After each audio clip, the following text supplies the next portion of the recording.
আমার লাইফে আমার প্রাইভেসিটা সবচেয়ে বড় ইম্পর্টেন্সি। কারণ আমি চাই না যে আমার লাইফে অন্য কোনো মানুষ এসে উকি মারুক বা ফালতু কোনো নেগেটিভ একটা কমেন্ট করুক। ছবিটাকে নিয়ে হাজার মানুষ হাজার রকম ক্রিটিসিজম করবে, মানে কেউ কত গসিপ করবে, কি মোটা হাতির ছিল। ও একদম মানে পছন্দই করতো না যে আমি ইউটিউব চ্যানেল খুলি।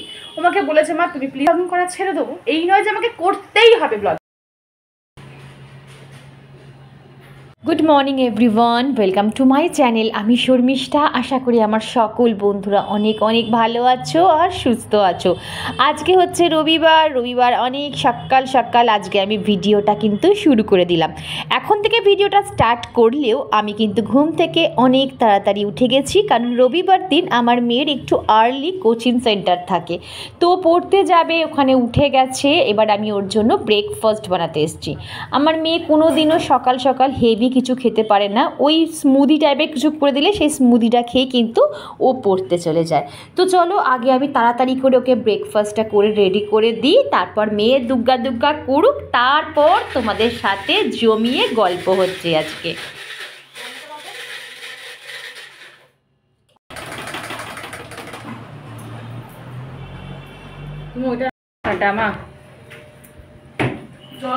হ্যাঁ, জল খাবে।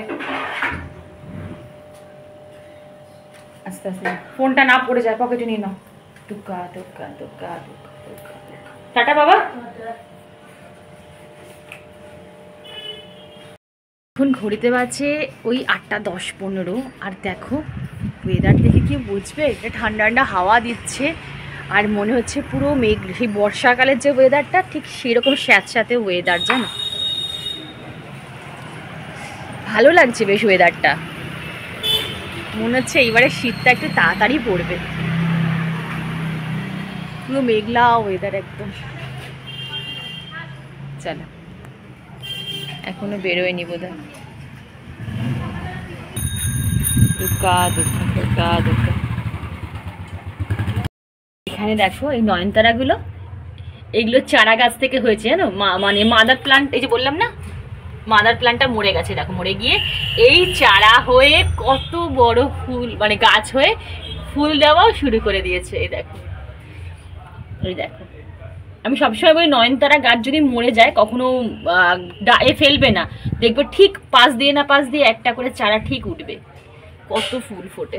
তোমরা আমাকে অনেকে কমেন্ট করে বলো যে শর্মিষ্ঠা বা দিদি ভাই, তোমার মেয়েকে সামনাসামনি কোনো সময় ভিডিওতে দেখি না বা ব্লগে দেখি না কেন, ওকে একদিন তো সামনে রেখে দেখাতে পারো। তো এবার তোমার আমি কারণটা বলি, ও আর নেক্সট ইয়ারও 12 হবে। তো তোমরা সবাই জানো যারা আমার পুরনো সাবস্ক্রাইবার, কিন্তু ওর আজ পর্যন্ত কোনো সোশ্যাল মিডিয়াতে অ্যাকাউন্ট নেই, না আছে ওর ফেসবুক অ্যাকাউন্ট, না আছে ওর ইনস্টাগ্রামে অ্যাকাউন্ট, হোয়াটসঅ্যাপে তো অ্যাকাউন্ট থাকতেই হবে এখন প্রত্যেকটা বাচ্চাকে, কারণ এখন হোয়াটসঅ্যাপের মাধ্যমে পড়াশোনা, স্যারদের নোটস আসছে, স্কুল থেকে নোটিশ পাঠাচ্ছে, বন্ধুদের সাথে কথোপকথন হচ্ছে পড়াশোনা নিয়ে, তো ওই জন্য হোয়াটসঅ্যাপে ওর অ্যাকাউন্ট রয়েছে, বাট ওর নিজস্ব কোনো ছবি প্রোফাইল থাকে না, ওর একটা আলাদা ইমোজি থাকে, এই হচ্ছে ব্যাপার। তো এবার বলি ও কেন সোশ্যাল মিডিয়া থেকে 10 হাত দূরে থাকে। ওর লাইফকে ওর খুব প্রাইভেসি মেনটেন করে। ও আমাকে, আমি যখন বলি যে তুই একটা ফেসবুকে অ্যাকাউন্ট খুলতে পারিস না, মানে হেসেই বলি, তখন ও বলে যে না, আমার লাইফে আমার প্রাইভেসিটা সবচেয়ে বড় ইম্পর্টেন্সি। কারণ আমি চাই না যে আমার লাইফে অন্য কোনো মানুষ এসে উকি মারুক বা ফালতু কোনো নেগেটিভ একটা কমেন্ট করুক।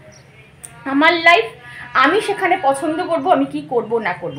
আর সোশ্যাল মিডিয়া, আমাকে খুব সুন্দর বলে, দেখো না সোশ্যাল মিডিয়াতে একটা ছবি দেওয়া মানে সেই ছবিটাকে নিয়ে হাজার মানুষ হাজার রকম ক্রিটিসিজম করবে, মানে কেউ বলবে এই এই এই তোমার কমতি, কেউ বলবে তোমার নাক বোচা, কেউ বলবে তোমার চোখ ছোট, কেউ বলবে কি বিচ্ছিরি দেখতে, কেউ বলে খুব স্কিনি, কেউ বলে খুব মোটা, এত মোটা। তুমি দেখবে একটা মোটা মেয়ে যদি সোশ্যাল মিডিয়া ছবি দেয়, তাকে নিয়ে কত লোক কত গসিপ করবে, কি মোটা, হাতির মতন দেখতে লাগছে, এইটা তোমাকে পরে একদম মানাচ্ছে না, তোমার এত তুমি মোটা।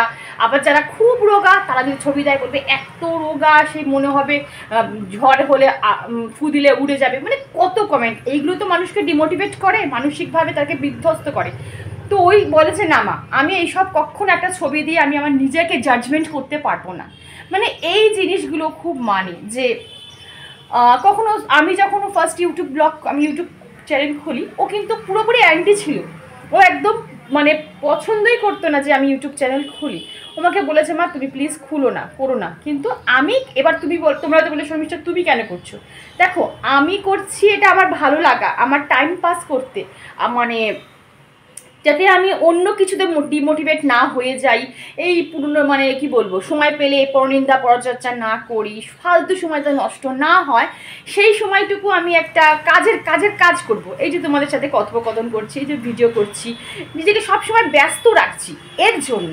তবে হ্যাঁ এইটা কিন্তু সত্যি যে দেখো প্রত্যেকটা মানুষেরই একটা প্রাইভেট লাইফ আছে, প্রাইভেসি আছে, সেটা কখনো সোশ্যাল মিডিয়া তুলে ধরতে নেই।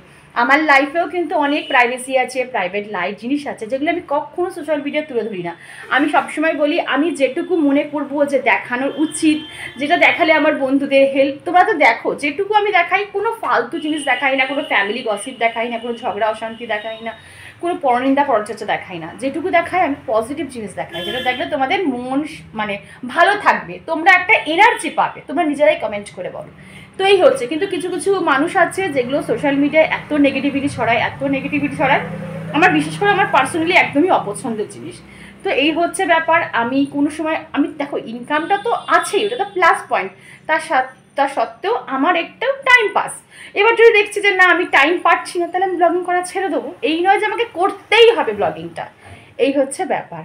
আর এই জন্য আমার আরও বলবো কিছু কিছু কারণ বলবো, কারণ এখন ক্যামেরা অন করে সত্যি কথা এত গল্প করার সময় নেই সকালবেলা। আমি বলবো আমি কাজ করতে করতে অবশ্যই তোমরা ব্লগটা দেখো, তাহলে তোমরা ডিটেলসে বুঝতে পেরে যাবে যে কেন আমার মেয়ে সোশ্যাল মিডিয়া থেকে অনেকটা দূরে।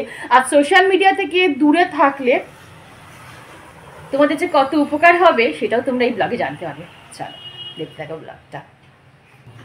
যারা সোশ্যাল মিডিয়া থেকে একটু দূরে নিজেকে দূরে রাখে তার মানে এই নয় যে তারা আনসোশ্যাল বা ইন্ট্রোভার্ট বা আপডেটেড নয়। আসলে তারা ফালতু সময় অপচয় না করে সেই সময়টা তারা নতুন কিছু জানার বা শেখার ইচ্ছা প্রকাশ করে। আমি অনেক সময় দেখেছি যে আমার মেয়েকে গুগলে অনেক রকম নিউজ সার্চ করতে, ও সব সময় আপডেটেড থাকার চেষ্টা করে। বলে মা আজ অবধির যা যা ঘটেছে, নতুন লেটেস্ট যা যা ঘটেছে আমি সব কিছু জানতে চাই, শুধু ইন্ডিয়া না পুরো ওয়ার্ল্ডে কোথায় কি হচ্ছে সেটা আমি জানতে চাই। এই জিনিসটা না আমি আমার মেয়ের থেকে শিখেছি। আমিও যখন বসে থাকি তখন কিন্তু আমি গুগলে সার্চ করে আমি অনেক কিছু জানার চেষ্টা করি, নতুন কিছু জানার চেষ্টা করি। এখন তো আবার এআই এর যুগ, চ্যাটজিপিটির যুগ। এখন কিন্তু আমরা এআই এর মাধ্যমে অনেক অজানা তথ্যও কিন্তু জানতে পারি। আমি অনেক সময় দেখেছি আমার মেয়ের স্কুলের প্রজেক্ট করতে ও এআই এর হেল্প নেয়। আগে আমি সত্যিই সব কিছু বুঝতাম না, এই ছোট্ট ছোট্ট জিনিসগুলো কিন্তু আমার মেয়েই আমাকে শিখিয়েছে।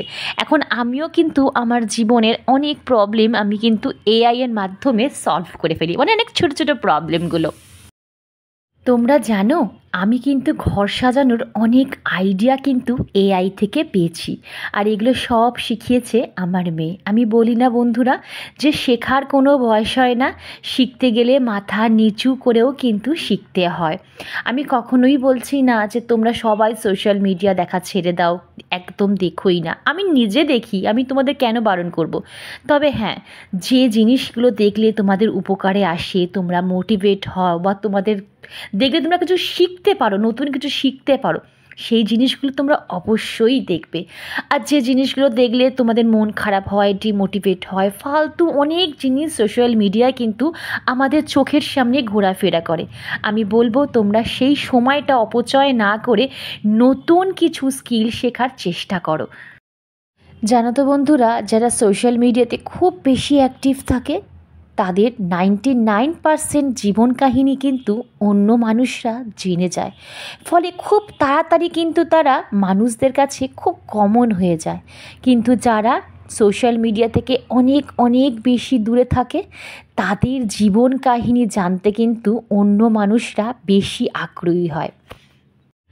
আমার পরিবারে না আমার মেয়ে আর আমার হাজব্যান্ড ভীষণ রিজার্ভ, চুপচাপ, পরিমিত কথা বলে।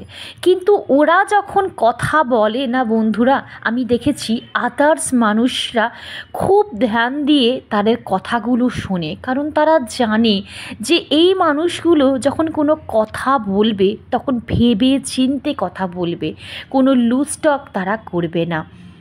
জানো তো বন্ধুরা, আগে আমি প্রচণ্ড কথা বলতাম। এই যে আমার হাজব্যান্ড আর আমার মেয়ে আমাকে বকেই বকিয়ে বলেছে একদম বেশি লুজ টক করবে না, বেশি কথা বলবে না। তাই এখন না আমি অনেক নিজেকে পরিবর্তন করেছি। এখন আমি সীমিত কথা বলতে শিখে গেছি। যার সাথে যতটুকু কথা বলা দরকার আমি তার সাথে কিন্তু সেইটুকুই কথা বলার চেষ্টা করি।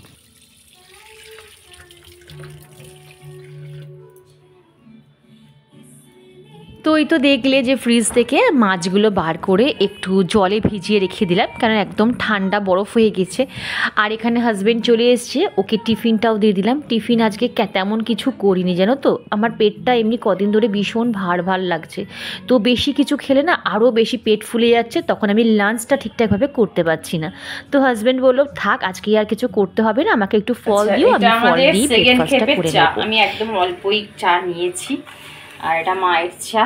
কালারটা বেশ ভালো এসেছে, দেখো হালকা কালার, হালকা লিকার। মা তো চিনি দিয়ে খায়, আমার চিনি ছাড়া। আর আজকে আমি টিফিন কিচ্ছু করবো না, জানো তো, এই শুকনো মুড়ি খাবো, কারণ কদিন ধরে পেটটা খুব সমস্যা করছে, পেটটা ভার হয়ে আছে। তো ওই জন্য এটাই খাচ্ছি। চলো, আমাদের সকালে কিন্তু বাবা মা যা ভর্তি করে চা নিয়েছে পড়ে যাবে। মা কিন্তু আমরা কিন্তু সকালে একবার চা খেয়ে নিয়েছি, এটা সেকেন্ড খেপের চা। বাবা মা তুমি এত ভর্তি করে চা নিয়েছো, ধরো ধরো ধরো মুড়ির বাকি আনছি, ধরো বস। আমি এখানে বসছি, এখানে গান শুনছি। হ্যাঁ দাঁড়াও আমি সাউন্ডটা দিই। তপতিদি আমায় কমেন্ট করে বলেছিল যে শর্মিষ্ঠা তুমি কেমন আছো, আমি তোমার ব্লগ দেখি কিন্তু কমেন্ট করা হয় না, কারণ আমার মা খুব অসুস্থ। তো সেই দিকে আমি একটু মেন্টালি আপসেট আছি, বিজি আছি। কোনো ব্যাপার না দিদি, আগে তো পরিবারের ওপর আগে ধ্যান দাও, তারপরে কিন্তু সব কিছু। তো বন্ধুরা এখন ঘড়িতে বাজে 11:30। এইবারে আমি যাব রান্নাঘরে। অনেকক্ষণ ডাস্টিং ক্লিনিং হয়ে গেছে, তারপর একটু বসলাম, একটু লেখালেখি করলাম, তারপরে মায়ের সাথে একটু গল্প গুজব করলাম। মেয়ে গেছে পড়তেও, এখনও আসেনি, ওর আস্তে আস্তে 12টা বেজে যাবে। তো যাই হোক, আজকে তো অত তাড়াহুড়ো নেই, আস্তে ধীরে রান্না হবে। আর রান্নার খুব একটা চাপ নেই, খুব শর্টে আমি রান্না আজকে করবো, তোমাদের চলো দেখাই। আর আজকে খুব সুন্দর একটা রেসিপি করার ইচ্ছা আছে, যেহেতু আমাদের সানডে, একটু স্পেশাল কিছু করার ইচ্ছা আছে। তো চলো, ফ্রিজে দেখলাম ভেটকি মাছ আছে, তো ভেটকি মাছটাকে আজকে আমি একটু অন্যরকমভাবে করবো। তো চলো সেই রেসিপিটাই তোমাদের সাথে শেয়ার করি, দেখো, আশা করি তোমাদের ভালো লাগবে। চলো, প্লেন জল নিয়েছি, গরম জল না কিন্তু নর্মাল জল নিয়েছি, তার মধ্যে আমি একটু নুন অ্যাড করলাম, ঠিক আছে। এবার এটাকে একটু ভালো করে একটু দিয়ে নেব নুনটাকে জলে, প্লেন জল কিন্তু গরম জল না, ঠিক আছে, যে জলটা আমরা খাই। এইবারে আমি এই যে ভেটকি মাছটা রয়েছে, এই ভেটকি মাছের পিলেগুলো আমি এই নুন জলে ডুবিয়ে দেবো। 15 থেকে 20 মিনিট আমি এই নুন জলে কিন্তু ডুবিয়ে রাখবো। এখন আমার কোনো কাজ নেই, শুধু এইটাকে এইভাবে জলে ডুবিয়ে রাখা ছাড়া। চাপিয়ে রাখলাম। আর এখানে দেখো কড়াই বসিয়ে দিয়েছি, এখানে একটা কাতলা মাছ মেয়ে খাবে, আর এখানে শিম, আলু, মূলো, গাজর, সব রকম সবজি কেটে রেখেছি। এটা দিয়ে করব বাবারে পালং শাক। এই যে পালং শাক, কচি পালং একদম, ঠিক আছে। এই পালং শাকের তরকারি, বড়ি দেব না, বড়ি ছাড়াই করব, ঠিক আছে। তো চলো, আর চলো আমি এই ভেটকি মাছের জন্য কি কি লাগবে, মানে কি কি মশলা লাগবে, সেই মশলাটা একবার তৈরি করে নিই। দেখো এর মধ্যে আমি নিচ্ছি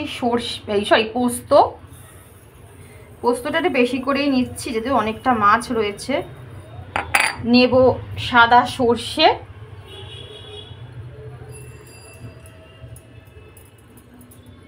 আর নেব একটু কালো সর্ষে, বেশি না কিন্তু, কালো সর্ষে জাস্ট একটু ঝাঁঝ হওয়ার জন্য, অল্প, ব্যাস। আর দেবো, এখন আমরা খুব ঝাল কম খাচ্ছি বলে শুধু 2টো কাঁচা লঙ্কা দেবো, ব্যাস। এই শুকনোটাকে আমি একটু আগে মানে মিক্সার গ্রাইন্ডারে ঘুরিয়ে নেবো, জল ছাড়া ঘুরিয়ে নেবো, ঠিক আছে। ঢাকনাটা কোথায় গেল, এমনি জাস্ট ঘুরিয়ে নেবো। আমার কড়াইটা গরম হয়ে গেছে, কাতলা মাছটা দিয়ে দিই।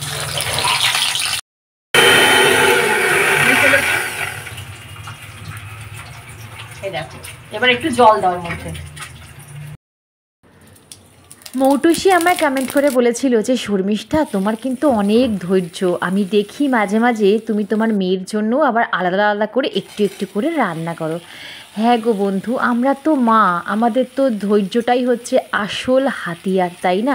আর সন্তান যা যা খেতে ভালোবাসে আমরা তো মা, আমাদের সেইগুলো করে দিতেই হবে, তাই না বলো? আর এখানে দেখো পালং শাকটাও কিন্তু আমি বসিয়ে দিয়েছি। তো ভেটকি মাছটা তো 15 মিনিটের জন্য আমি নুন জলে ভিজিয়ে রেখেছি, ততক্ষণ আমি পালং শাকটা কিন্তু একদম রেডি করে ফেলেছি। আর এদিকে পালং শাকটা না বেশ ভালো খেতে হয়েছিল, একদম নর্মালভাবেই করেছিলাম কিন্তু খেতে খুব টেস্টি হয়েছিল।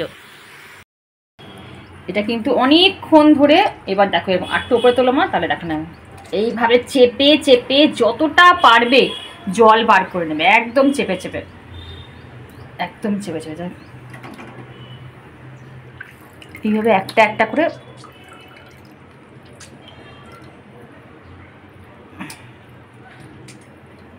যতটা পারবে ততটা কিন্তু জল ঝরিয়ে নেওয়ার চেষ্টা করবে, না হলে কিন্তু মাছগুলো মানে মাছের মধ্যে মশলা ঢুকবে না, জানো তো।